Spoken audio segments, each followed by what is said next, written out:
එතකොට මට තියෙන කතාව තමයි මේ දකුණ ගත්තම තමයි ජනතා විමුක්ති පෙරමුණේ ක්‍රියාකාරීත්වය. එතකොට ඊට ආණ්ඩුවේ තිබ්බ ක්‍රියාකාරීත්වය වැඩියෙන්ම තිබ්බ ප්‍රදේශය.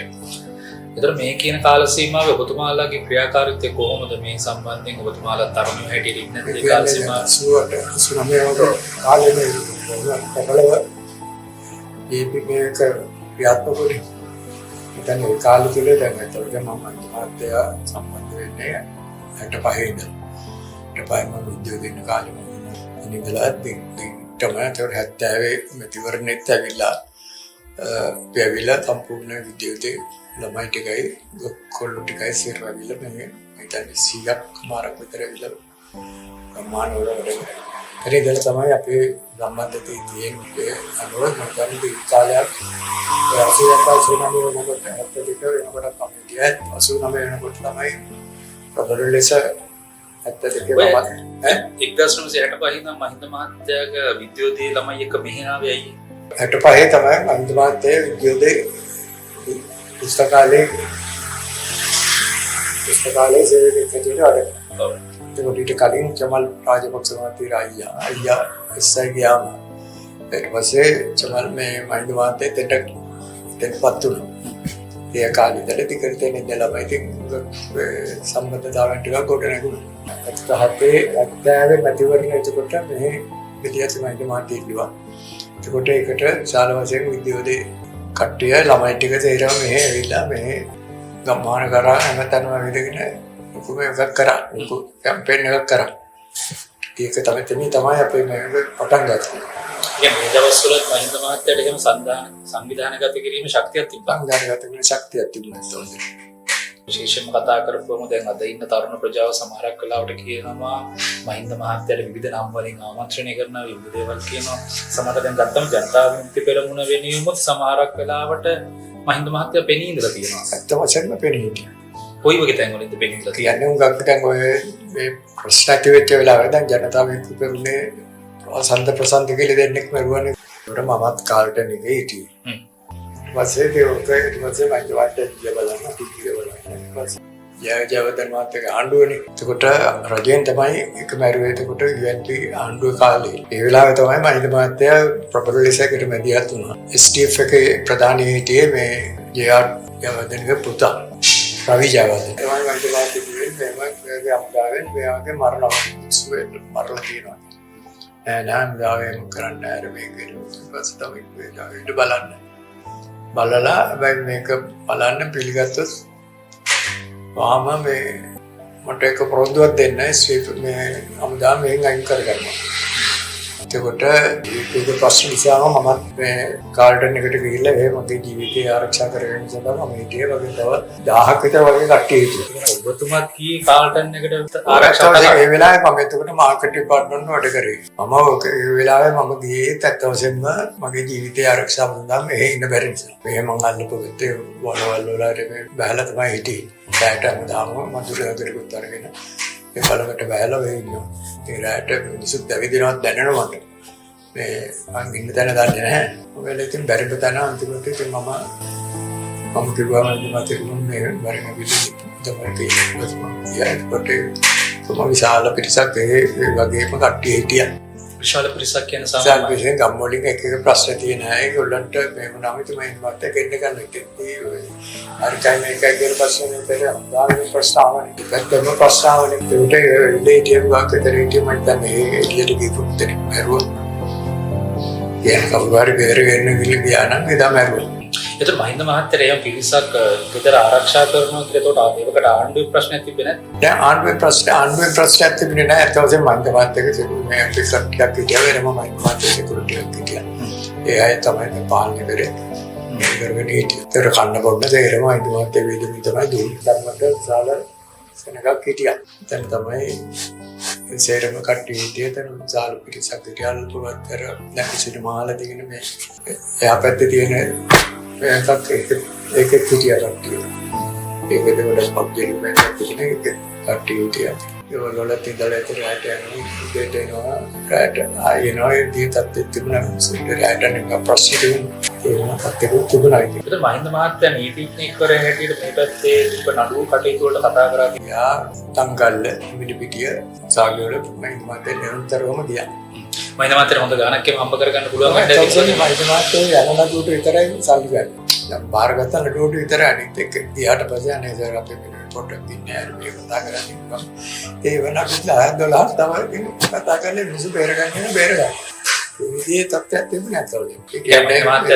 ඒකෙන් අම්ම කිරීමේ මේකක් තිබුණේ නැහැ මම. ඒක නඩුව වලට කතා කරේ නිකම්මද? නෑ ඉතින් නඩුව මේක එනවනේ එක නඩු. ඒ වගේ වට විතරයි පොරොත්තු වෙච්ච ගන්නක් තියෙනවා නම් ගන්න ඇති. නමුත් ඒව නැතුව වෙන කිසි නඩුවක් වෙලේ උසාවියට ගියාට පස්සේ ඒකට සතයක් අජ්ජත්තේ නැහැ. ඒ කියන්නේ අර තරුණයෝ වෙනුවෙන් කටයුතු කරනකොට ඒකට. එතුමාර ජිනීවා යද්දී මොන ප්‍රශ්නේ කොහොමද ඔබතුමාට? ජිනීවා යද්දී තවසෙම ගක්කෝ ප්‍රශ්න තිබුණානේ ඒක දැන් වලින් තරුණයන්ට වෙන හානිකර තත්ත්වය ඊට පස්සේ ඒ අයගේ නන්දී විදුරුම් පැත්තෙන් ඔය සේරමත් තිබුණානේ.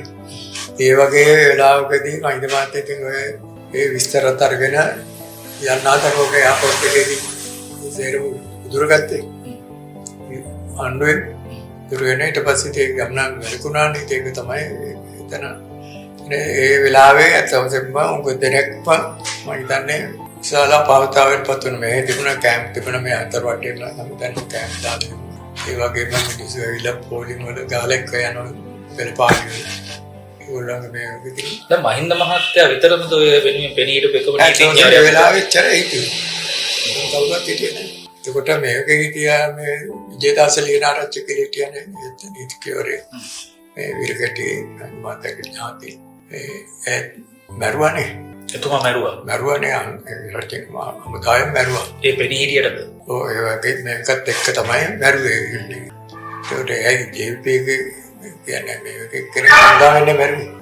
ඒකට ඒක මිනිහවත් උස්සගෙන යන්න දුන්නේ නැහැ. පල්ලෙහාට දාගෙන අතිගාන තමයි දුන්නේ. ගණේශේ පල්ලෙහාට අරගෙන තමයි කුටි හමුදාවේ ඉන්නේ ඒ වෙලාවේ. ඒ වගේ මානසාල එතුමා මරුවා ඒ තරුණ වෙනුවෙන් පෙනී හිටියට. ඔව්. උතර මහින්ද මහත්තයාට කරදරයක් තිබ්බේ නැහැ. මහින්ද මහත්තයාට තිබුණා කාල්ටන් එකට බෝම්බ ගැහුවා. ඒක මොකද දේවල් වුණානේ. මහින්ද මහත්තයා ගණන් ගත්තේ නැහැ කියලා. මහින්ද මහත්තයා ගණන් ගත්තේ නැහැ. ඒක මහින්ද මහත්තයාට අම්දාය පැත්තෙන් නෙමෙයි දේවල් වුණේ. කියන්නේ අර ගොල්ලන්ට මෙනෙහි නිසා අම්දායෙන් තමයි අපි බලපෑම වුණේ වෙලාවේ. නමුත් ජේපීකේතකට ඒක වෙනින් පෙරේ නිසා ඒතර බලපෑමක් වුණේ නැහැ. නමුත් සමහර අවස්ථාවලදී ඒ වගේ තත්ත්වයන් පොන්න පාන සිද්ධ වුණා. ඒක මහින්ද මහත්තයා බය නැතුව අපි කිව්වා පරිස්සම යන්නේ අර හැමතැන අතෙන්ට ගියා අර තෙන් සංගලේ බහැලා පාරෙම ගියා ඉතින් ඒවා මහා බයනක වැඩ ඉතින් අපි පස්සේ දුවනවා ඉතින් ඒ හිතුවක්කාරයි කියන්නේ ඒක ඇත්තටම ගන්න මහා ලොකු ඉතින් ලොකු ශක්තියක් තිබුණා. ඒ තරුණයෙක් ඒකට මම තරුණයනේ ඉතින් කොහොම ලොකු මේකක් තිබුණා වෙලා. හැබැයි දැන් අර ගොඩක් කට්ටිය කියන කෙදිරි ගානවා කියලා මහින්ද මහත්තයා. ඒ දවස්වලත් එක්ක බලපුවම කෙදිරි ගානවා කියන එක දැන් අදත් ඉතින් මේ සත්‍ය අවුරුදු ගණනක් වෙනනේ දැන්. දැන් මම කසුවක් වෙනවා. මගේ වයසත් එක්ක මට වඩා මාස 6 පාර. වගේ අපිත් දැන් ඉතින් කෙදිරි ගන්නවා. වයසත් එක්ක ඒ ශක්තිය නිසා අපිටත් ලොකු අපේ ගෙවල් වල ලොකු බලපෑමක් යන්නේ පාරවල් නමුත් ඒක මගේ ජීවිතේ තිබෙන දෙන්නේ. සෙනින් ආවනම් ඒක මරණ අනිවාර්යයෙන්ම මට දීපේ. කරක් ඇවිල්ලා පිස්තෝලේ තියලා මරනවා කියලා අනතුරු දෙන්නේ නැහැ. ඒතර මහින්ද මහත්තයා නීතිඥ පැත්තෙන් පෙනී හිටියට උසාවිවල කතා කරා එහෙමයි කියන්නේ. මාත්‍රා ඇවිල්ලා කියනවානේ අපි සංකරණය. ඒ ප්‍රකාශයක් අසං කරන්න පුළුවන් වෙන්නේ නීතිඥයෙකුට සමාදාන විශ්කාරයෙකුටනේ. ඒකට සමාදාන විශ්කාරකම් දෙකක් අපිට දුන්නා ඊට පස්සේ මටයි අර අපි ගුණාදෙන් කියලා මටයි දුන්නා කියලා අපි දිරුන් දීලා ඊට පස්සේ ඒක ඉඳලා අපි මේ දිරුන් ප්‍රකාශමයි ගමත් මේ නිවැරදිව අපි අසං කරනවා දුන්නා. ඒක මහින්ද මහත්තයා විතරයි අන්තිමට ඉතුරු වෙලා තියෙන දිරුන් ප්‍රකාශය තියෙනවා කවුරුත් මට නැහැ. අපි දන්න ප්‍රමාණයෙන් මේකට හිටියේ නැහැ කවුරුත්. ඇත්තවසම දියුණු ප්‍රකාශයක් අත්සන් කරන කවුරුත් බයයි නේ වෙලාවේ. ලොකු බියක් තිබුණා සමාදාන විචකාරු ටිකක් අඩුයි. ඒ වගේ නිසා ඒ වෙලාවේ ප්‍රශ්නාව මන්දමාතමගේ ගොබට දෙන්න නීතිඥ මේ සමාදාන විචකාරම විතර අබේ ගිලක් කෙනෙක් හිටියා ඇත්තටම අපේ මේකෙම කාල්ටන් එකම හිටියා අපි විනෝදන කියලා. දෙන්නටම ඒ සැරේ උසාවියෙන් මේව කරලා අපිට දුන්නා දෙවුරු මේ මහින්ද මහත්තයාගේ නමින් අපිට දුන්නා මේ සමාදේශකාරකම් දෙකක්. අපි දෙන්නට එතන ඉඳලා අපි ආරේ පාඩේස්ට් සම්බන්ධ එතුමත් එහෙම සාමාන්‍ය බය නැතුව අස්සම් කරනවා ඉතින්. ඒ කියන්නේ ආණ්ඩුවේ මොන හරි ප්‍රශ්නයක් ආවත් තරුණයන්ගේ ප්‍රශ්නයක් ආවත් එතුමා පැහැදිලිව ඉදිරිපත් වුණා ප්‍රශ්නයකදී. හරි වුණා නම් දෙන්න ගියා.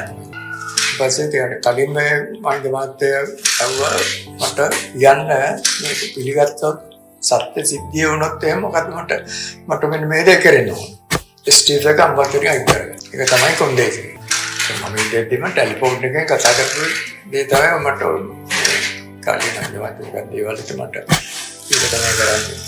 ඒ වෙලාවේ කතා කරපු දේ ඊට පස්සේ ඇවිල්ලා පිළිගත්තේ ස්ටීෆ් එක අයින් කරා. කට්ටිය ඔය මේ අයිට ලොකු සාහනයක් වුණා කියලා ප්‍රශ්නයක් තිබුණේ ඒ වෙලාවේ ඒකට ආරක්ෂාවක් ලැබුණා. ඒකට ජනතා විමුක්ති පෙරමුණට එන්න තිබ්බ තරුණයන්ට එන්න තිබ්බ තර්ජන මහින්ද මහත්තයා කිසිදෙයකට අඩු කරා කියන එක මාතෘ තිබුණේ ඒකේ ප්‍රශ්නයක් නෙවෙයි. තරුණයන්ට වෙන හානිය වැළැක්වීමනේ. ඒකට තරුණයන්ට වෙන හානිය අධ්‍යයන වෙන හානිය වැළැක්වීමනේ මහින්ද මහත්තයා ඒක තමයි ඇත්තට මහින්ද මහත්තයා හිතේ තිබ්බ තරුණයා වෙනුවෙන් නැත්නම් ජනතා විමුක්ති තරුණයා වෙනුවෙන් තමයි තරුණයා වෙනුවෙන් කාලේ දරන මහින්ද මහත්තයා ඔබ ඒකම පෙරේ හිටියා දැන් ඒක ඉඳලාම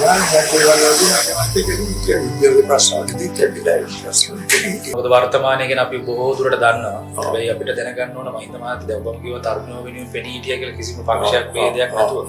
ඒක තමයි කාලේ ලොකු ප්‍රශ්න තිබුණා දැන් මට උදව් කරපු කොල්ලෙක් හිටියා ඔබේ. එනවා කොල්ලෙක් ගිහිල්ලා බඩු ටික අරන් ඇවිල්ලා මට කිව්වා වෘද්ධට කලින් දවසේ සර් මම ගිහිල්ලා ඉන්නම් කියලා මම කිව්වා යන්න එපා මම එන්නම් මමත් එන්නම් වාහනේ ගිහිල්ලා අපි ගිහිල්ලා බලන්න එක්කලා එමු කියලා. සර් මම ගිහිල්ලා දෙනකොට එන්නම් කියලා.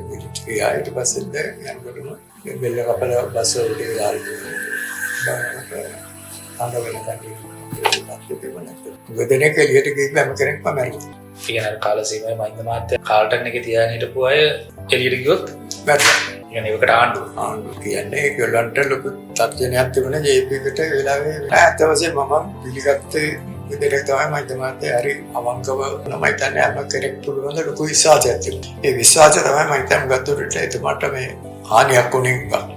يعني වරදින්නත් හේතුව එතන වරදින්නත් හේතුවක් තමයි මේ විශ්වාස කරලා ගස්ත වෙදෙන මාතෘකාවයි වැඩ කරා. ඔබතුමාට සාමාන්‍ය එතුමගේ නායකත්වයේ ලක්ෂණ නෑ නායකත්වයේ ලක්ෂණ ගත්තාම මම හිතන්නේ ලංකාවේ කිසිම කෙනෙකුට ඒ වගේ නායකත්වයක් ඇති කෙනෙක් මම නම් දැකලා නැහැ. එතුමා යන්න ඕන තැනට ගියා. කියන්න ඕන දේ කිව්වා. කරන්න ඕන දේ කරා. ඒ වගේ ආංකව ඒ Tamanට උදව් කරන අයට උදව් කරා. නමුත් උදව් ගන්න අය මොන විදිහේ මේකෙන් ගත්තත් කියලා මම දන්නවා සමහර අය මම දන්නවා මම නම් වශයෙන් කියන්නේ කැමති නැහැ. ඒ වගේ දේවල් කරලා ඉතින් අමාරුවට අවස්ථා තිබුණා නම් අදත් ඒක ඉන්නවා පැත්තකට වෙලා. ඒත් අවශ්‍යම කිසිම ප්‍රශ්නයක් තුමා විතරයි කාලේ හිටියු තරුණ වෙනුවෙන් පෙනී හිටිනවා. මේකටම ඕන දෙයක් වුණාම එතනට යනවා. එතනට ගිහිල්ලා විස්තර හොයලා බලලා කියන්න ඕන දේවල් එයාට කියලා කොල්ලට කියලා ඒක අවශ්‍ය විස්තර ටික අපි හේරම ගන්නවා.